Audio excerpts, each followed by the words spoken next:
teka, ba't napunta sa dibdib? Siyempre, yun yung walang laman. O, talaga? Saan ba gusto mong mamasyal? Kay Tunpo.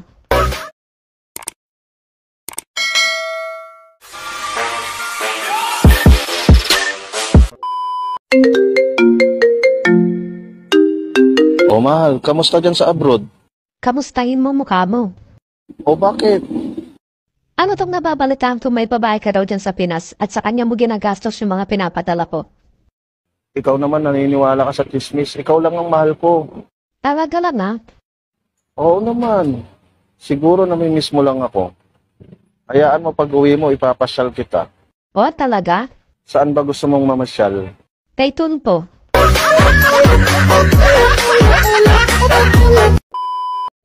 Pag ako naging asawa mo, hindi kita pakakainin ng tuyo. Hanggat hindi nauubos yung asin.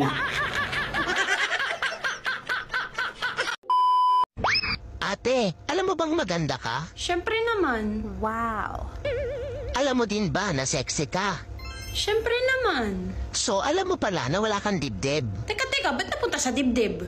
Siyempre, yun yung walang laman.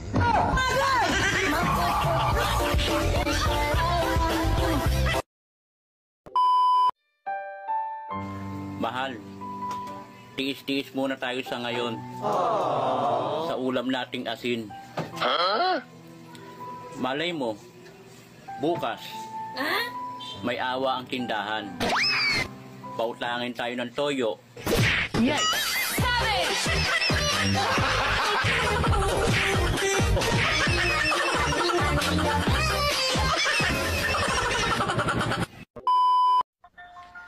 Saludo ako sa mga lalaki na hindi nagsisikreto, hindi nagme-message sa ibang babae, hindi tumatawag sa ibang babae, yung hindi pa uso ang cellphone.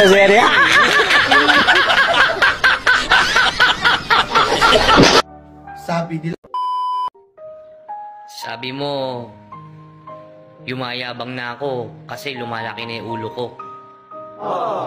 Yung totoo, ate, alin ang gusto mong makita? Yung pagiging mayabang ko? O yung malaking ulo ko? Gago!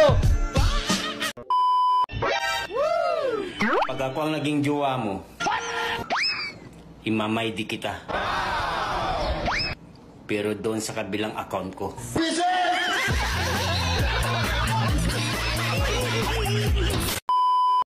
Han, bakit noon lagi mo ako kinikis sa leeg?